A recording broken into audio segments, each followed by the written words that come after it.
Listo, ya está grabando. Tendremos hoy una clase sencilla, corta, introductoria al tema necesaria, donde repasamos algunos conceptos de la fisiología gastrointestinal. Si tienen preguntas, dudas, por favor intervenga, no le dé pena. Si hacemos preguntas, recuerde que participe por el chat o abra el micrófono y participa. Todas las posibilidades son aceptadas. Vamos a hacer un recorrido por la boca hasta el ano. Hablaremos de cada uno de estos segmentos, y nos vamos a enfocar en cómo es la absorción de líquidos y electrolitos en estos segmentos. Básicamente lo que tenemos es en la ingestión de alimentos una homogenización mecánica a través de la boca, la masticación y contacto con secreciones intestinales que tienen enzimas.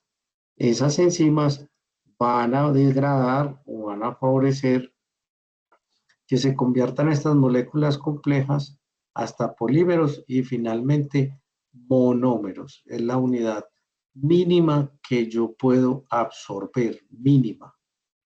Y también el ambiente electrolítico, porque eso funciona. También tendremos otras secreciones como ácidos biliares, que su función es disolver o solubilizar los lípidos. Emulsificar significa volverlos solubles. Los ácidos biliares o las sales biliares no degradan lípidos, no degradan lípidos. Repito, las sales biliares no degradan los lípidos, simplemente los solubilizan. Con la hidrólisis enzimática, que luego veremos dónde sucede la mayoría de las enzimas aportadas, que es por el páncreas, convertimos entonces finalmente, digamos, en oligómeros, dímeros y monómeros.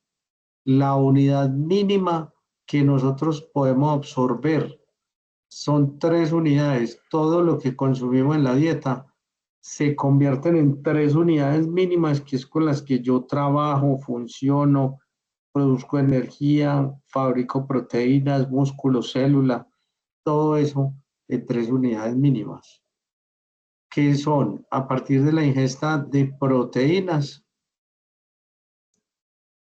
a partir de la ingesta de carbohidratos y partir de la ingesta de lípidos. Estos 3 elementos son los principales elementos de la dieta y se van a convertir en sus unidades más simples. Se van a convertir en sus unidades más simples. Por favor, pongan en el chat o abra el micrófono ejemplos de las unidades más simples de estos 3 elementos. Ejemplos de las unidades más simples de estos 3 elementos. A partir de ya.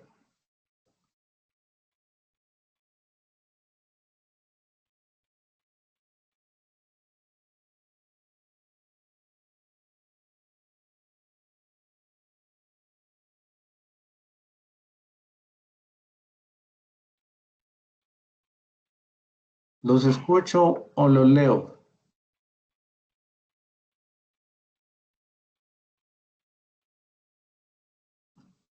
¿Los escucho o los leo? Pues los monómeros de las proteínas serían los ácidos, los aminoácidos. Ah, sí, sí. Sí. ¿Cuál más?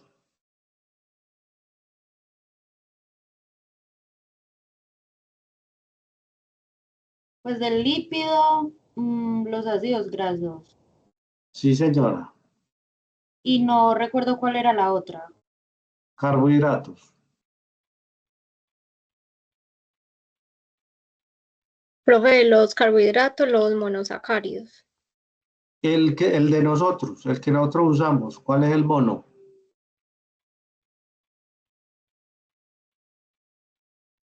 Laura, ¿a partir del cual producimos? ¿Cuál, María? Glucosa. Glucosa. Todo lo tenemos que convertir a glucosa, porque es lo único que el cuerpo es capaz de producir energía.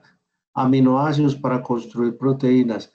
lípidos para fabricar hormonas, membranas celulares, etcétera, etcétera. Muy bien, gracias. Entonces, para que de una vez lo tenga claro, todo lo de la dieta va a convertirse en estos tres elementos que son los que finalmente pueden circular en la sangre. Estos son los únicos que pueden circular en la sangre. Aminoácidos, glucosa y ácidos grasos. Los ácidos grasos, si son de cadena corta, son solubles en el plasma. De lo contrario, necesitan un transportador, o sea que no son solubles en plasma. ¿Recuerdan cómo se llaman los transportadores de los lípidos en la sangre? Transportadores de lípidos en la sangre. Muy conocidos. Transportadores de lípidos en la sangre. Digan cualquier cosa.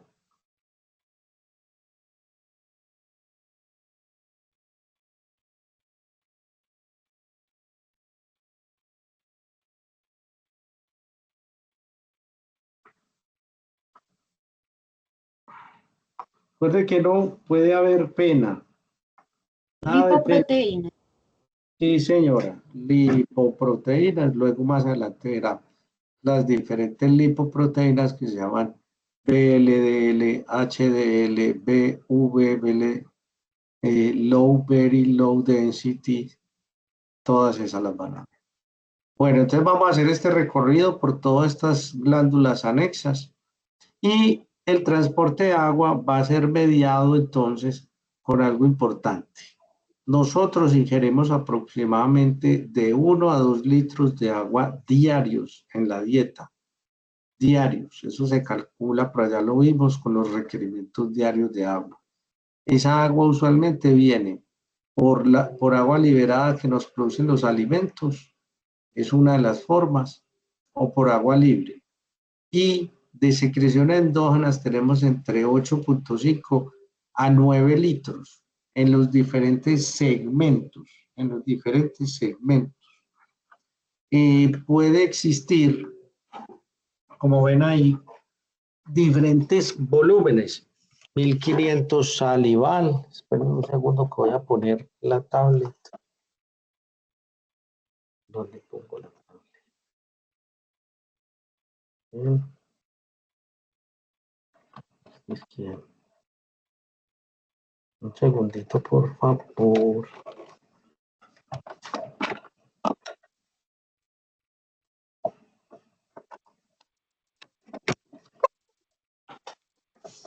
Entonces, como ven en la diapositiva, todos esos son los volúmenes que se secretan en 24 horas post ingesta. Dentro de los más altos tenemos entonces la secreción intestinal, que es de 3 litros. Este lo van a poner con especial atención y con rojo, porque cuando tenemos trastorno gastrointestinal, sea diarrea por virus, parásitos o bacterias, esas diarreas pueden llevar al colapso y muerte del individuo. ¿Por qué? Porque se pierden grandes cantidades de agua. Entonces, 3 litros diarios, si uno pierde 3 litros en un día y no los repone, al otro día está comprometida la vida. Entonces, las diarreas son de atención inmediata y no se pueden descuidar con la reposición de líquidos porque puede llevar entonces a la muerte del paciente. Dato importante. Con respecto a la boca, allí sucede la masticación, la maceración de los alimentos y se pone en contacto con una enzima que se llama la amilasa salival. La amilasa salival es una enzima que está dedicada a degradar el almidón, o sea, los carbohidratos complejos, como los alimentos naturales, como la yuca, la papa, el arroz, etcétera, etcétera. También sobre almidones un poco menos complejo, como los panes, pero ya sobre los azúcares refinados no tiene ningún efecto, porque los azúcares refinados casi que son disacáridos, entonces no hay acción. Tres partes importantes tenemos acá, que la vía del esófago será la vía que nos permitirá llevar el alimento al estómago. Espera que esto no funcionó.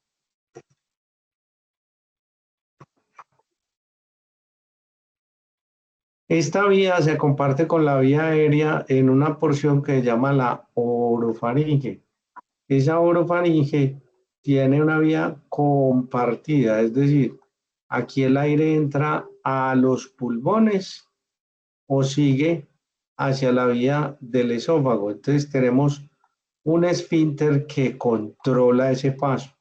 Se llama esfínter esofágico superior. Solo se abre en presencia del alimento. Si no hay, se mantiene cerrado y entonces queda abierta la vía aérea y entra para la ventilación. Cuando está el alimento, entonces se cierra la vía aérea y se abre el esfínter y el alimento baja al estómago.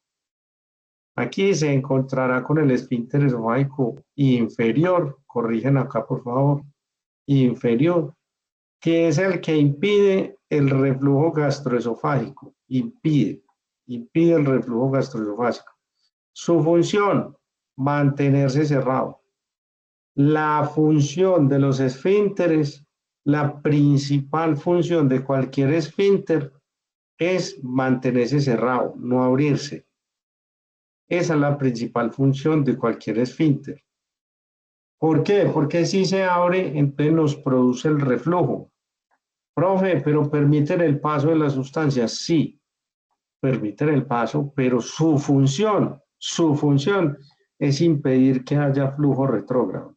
Esa es su función. Ejemplo, el esfínter anal. ¿Cuál es la función del esfínter anal durante todo el día? ¿Quién me dice cuál es la función del esfínter anal durante todo el tiempo?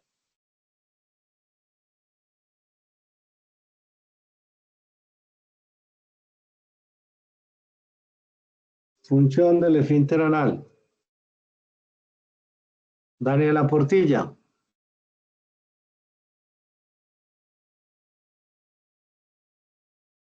Daniela Portilla. Profe, quedarse cerrado una vez. Quedarse cerrado todo. ¿Qué pasa si ese esfínter no cierra y se afloja? ¿Qué pasa? Jason, ¿qué pasa si el esfínter no funciona bien, Jason? Profe, pues la persona se va a cagar encima. Dígalo más Así bonito. pues. Bueno, va a tener incontinencia, profe, pues se va a estar pasándole los fluidos todo el cuerpo derecho. Eso. Muy bien, así suena más bonito. Muy bien, Jason, excelente. Entonces, miren que su función realmente es estar cerrado. Donde ese esfínter falla, entonces las deposiciones se salen, ¿cierto? Y va a tener problemas en la vida cotidiana.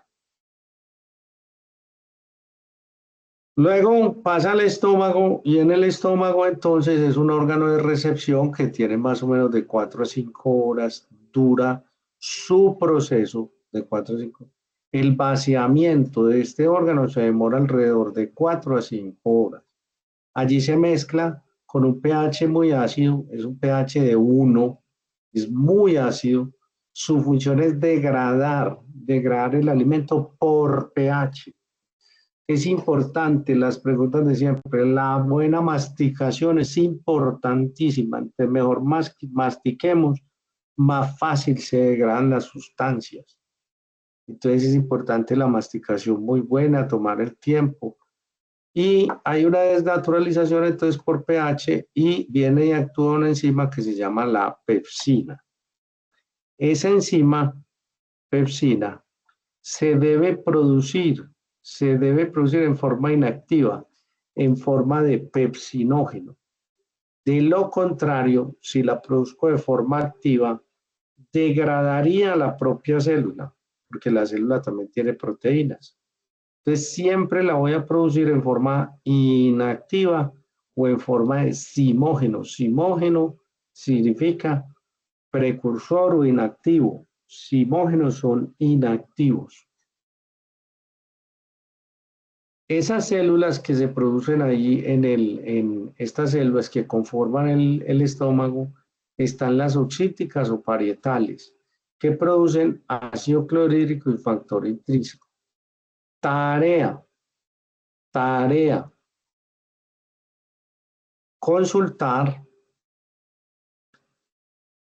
qué es el factor intrínseco, ¿cierto? ¿Cuál es su función? ¿Cuál es su función? ¿Y qué nos causa la ausencia de este factor? Causa una enfermedad muy curiosa que es en la sangre. Va a consultar la tarea, por favor, se lo pido, se lo ruego, se lo imploro, de un libro de hematología, de un libro de fisiología, hasta de un libro de histología, pero de un libro, por favor, no me traiga tareas de Google, ¿cierto? Entonces, ¿qué es lo que hace? Eso produce una cosa que usted como microbiólogo es el único que la puede diagnosticar. Entonces, es súper importante, muy común hoy en día. Estas células que son reguladoras de la secreción las veremos en la próxima semana. Básicamente son células que producen unas sustancias que estimulan la secreción gastrointestinal. Luego el alimento pasa al duodeno. Al pasar al duodeno tiene que atravesar este esfínter que se llama el píloro. Este esfínter pilórico no se abre. Por lo tanto, las sustancias deben pasar por presión una vez están solubles o son pequeñas. Por eso es importante la masticación, facilita este proceso. Las sustancias pasan por presión porque el esfínter no se abre, pasan por presión y pasan de a poquito al duodeno. Y en el duodeno entonces se produce una secreción rica en bicarbonato, muy rica, para neutralizar el quimoácido que viene del estómago.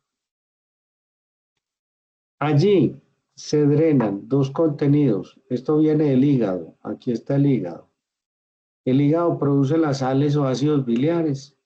Van y se drenan por este conducto que se llama colédoco y se fusiona con este pancreático, ¿cierto? Por aquí salen las sales biliares y por aquí sale la secreción pancreática que viene del páncreas. Ambos están rodeados por un esfínter.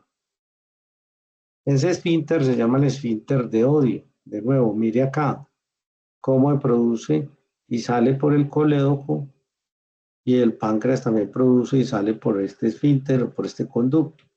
Está cerrado todo el tiempo. No solo se abre cuando consumo alimentos. Como se mantiene cerrado, la producción hepática no se detiene y por lo tanto la producción se almacena en la vesícula biliar. La producción que básicamente es bilirrubina, algunos electrolitos y algunas células inmunes. Como no logran salir en el momento, se almacenan y luego se liberan una vez hay presencia de alimento, o sea, post-ingesta. La ampolla. En el páncreas se produce una gran cantidad de enzimas. Pero esas enzimas se producen en forma de simógenos.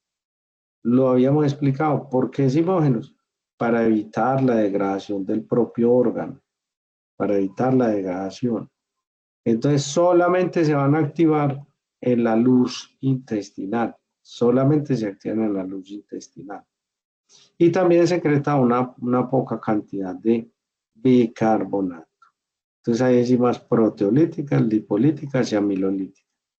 Las amilolíticas actúan sobre el almidón,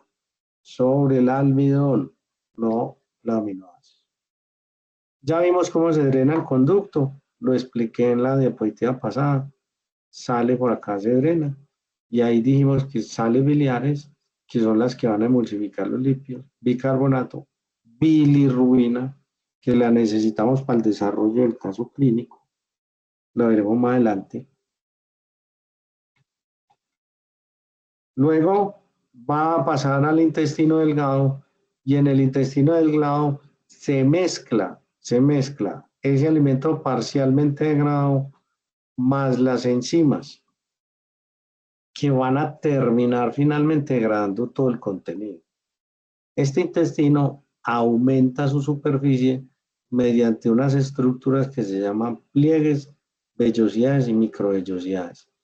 Los pliegues en el interior aumentan 3 veces la superficie, pero dentro del pliegue tengo unas vellosidades que la aumentan 30 veces. Y cada enterocito tiene una microvellosidad que lo aumenta finalmente 600 veces. Es un tubo con mucha superficie. La absorción de los alimentos solamente sucede en la punta de la vellosidad. Mientras que la secreción sucede en la cripta. Recuerde que vimos que secreta hasta 3 litros. Él secreta, se mezcla con la enzima y ya está listo para la absorción. Vuelve y secreta, se mezcla con la enzima y ya está lista para la absorción. Casi todos los elementos hidrosolubles entran al torrente sanguíneo directamente a la sangre. Glucosa y aminoácidos. Glucosa y aminoácidos. Son solubles y van al hígado por un sistema que se llama porta para ser almacenados, procesados, convertidos en glucógeno, lo que sea necesario. Los lípidos, al no ser hidrosolubles, tienen que pasar a un sistema linfático que se llama la cisterna del quilo. Allí le van a adicionar lipoproteínas. Para que después de que hayan madurado con esas lipoproteínas, pueden pasar al torrente sanguíneo, porque ya son solubles, y pueden ser procesadas. Ese paso es necesario. ¿Cómo se absorbe el agua en nuestro intestino? Muy fácil. El agua en nuestro intestino se absorbe de la luz intestinal hacia el intersticio, mediado por un gradiente de concentración que se llama ósmosis. Ese gradiente osmótico es muy fácil de comprender. Esta bomba se activa expulsando grandes cantidades de sodio a nivel intersticial. Intersticial es lo que hay entre los tejidos.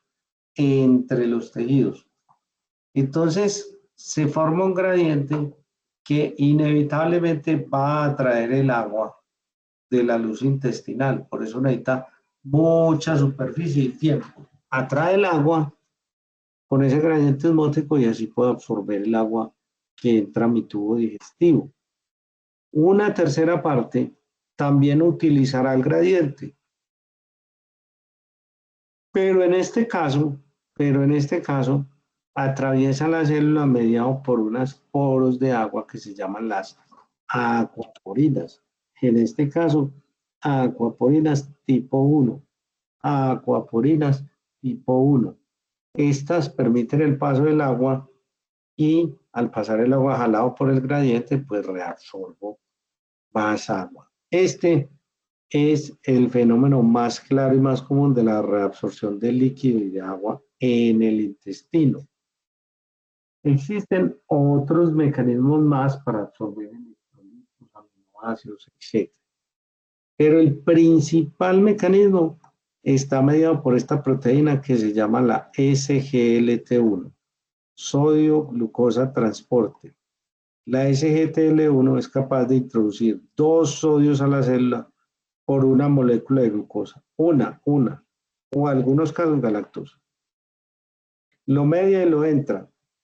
Y al entrarlo, ¿cierto? Ese sodio estará disponible otra vez para la bomba y se genera de nuevo un gradiente osmótico dentro de la célula y por fuera.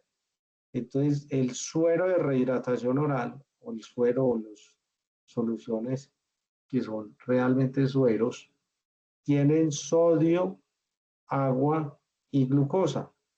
Y por eso se ve tan favorecido para los estados de hidratación, porque son fácilmente absorbibles gracias a la proteína de 2-sodio glucosa o SGLT. Para recordarles a ustedes de especial importancia, el hierro entra por la dieta, por la boca, por el tubo. Necesita, por obligación, que el pH sea ácido. Eso le ayuda a que se desnaturalice o que se libere de donde está contenido. Usualmente lo tenemos en las carnes. Entonces tengo que degradar todas esas carnes y liberar ese hierro que está ahí, o en los frijoles, o en otro. Llega por la dieta en el intestino y es atrapado por un transportador que se llama transportador de metales divalentes. Transportador de metales divalentes, DMT. Sí, transportador de metales divalentes, Divalent Metal Transporter. ¿Qué va a transportar? Transporta el hierro en su forma hierro más 2. Que si no estoy mal, me corrigen, es la forma ferrosa. Me corrigen. En caso de que no esté hierro más 2, el citocromo es capaz de convertir el hierro más 3 en más 2 y finalmente pasar. Que hay una proteína que se llama la movilferrina, y la movilferrina lo que hace es que transporta ese hierro en la célula y lo va a sacar por una proteína que se llama la ferroportina. Ferroportina para luego ser usado en el hígado o en la médula donde lo necesite.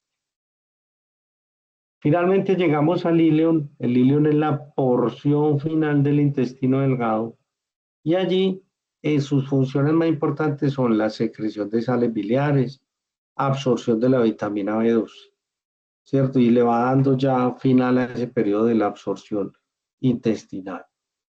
Luego pasan al colon y cuando pasan al colon tenemos que tener un colon ascendente, un colon transverso y un colon descendente. Luego sigue una pequeña que no está acá, se llama colon sigmoides y finalmente el recto. Perdón, colon sigmoides no. Se me fue. Se me fue la palabra cuando es ondulado. Sí, sigmoideo. Sí. Sigmoideo. Sigmoideo es que quiere que es una porción que está como ondulada antes de salir. La consulta que ustedes tienen, pueden hacer interpretación de la gráfica. Y llegamos finalmente al colon. El colon es un órgano de almacenamiento. Allí almaceno temporalmente todo lo que no pude degradar. Lo que no fue porque no lo alcancé, porque no tenía la enzima, etcétera, etcétera, etcétera. ¿Qué hay allí? Una reabsorción neta de agua y electrolitos. El colon va a reabsorber la gran mayoría de esos líquidos restantes, porque ya el intestino hizo algo, y lo va a reabsorber para finalmente desecar el bolo, es decir, que el bolo fecal se vuelva más sequito y sale. También la secreción de bicarbonato es necesaria porque después de estos procesos llega muy ácida. Y hay acción de la aldosterona, que es una hormona que nos recoge el agua a través del eje renina-angiotensina-aldosterona cuando tenemos bajas de volumen. Finalmente, el transporte del agua, miren que tenemos una secreción de 8500 y vamos a reabsorber su gran mayoría. En el yeyuno se reabsorbe aproximadamente el 50% de todo lo secretado. Es la porción más absortiva, es la más importante porque por ahí se absorbe la mayoría de las cosas.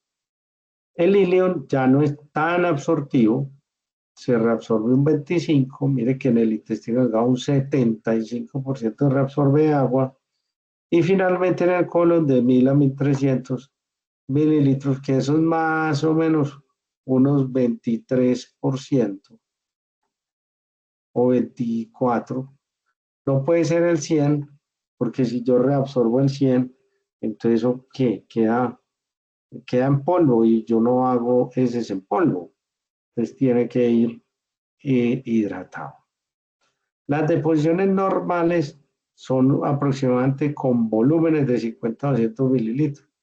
Eso es lo que hidrata el bolo fecal, ¿cierto? No agua. Si se daña el ciclo por alguna diarrea, entonces estas deposiciones se alteran, este volumen se altera y puede perder hasta 3 litros el paciente en 24 horas. Importantísimo. Conclusión, quedamos listos entonces, 50% de aguas, 25, 23. Terminamos, hoy fue muy cortica.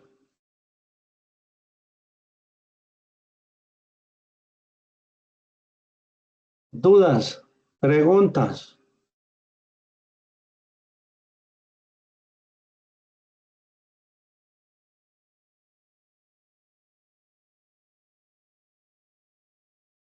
¿Dudas? ¿Preguntas? Dígame a ver, porque si no me voy allá atrás que tengo usted en la casa de descanso. Pues me voy a ir allá a tirar playa.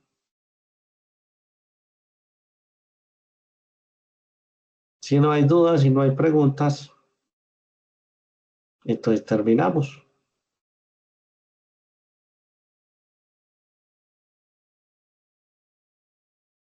Que sí, que Hasta luego, bueno. profe. Gracias.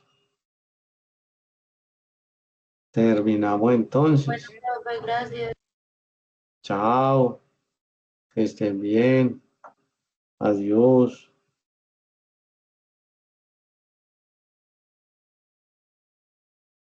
Bueno, va a colgar. Chao.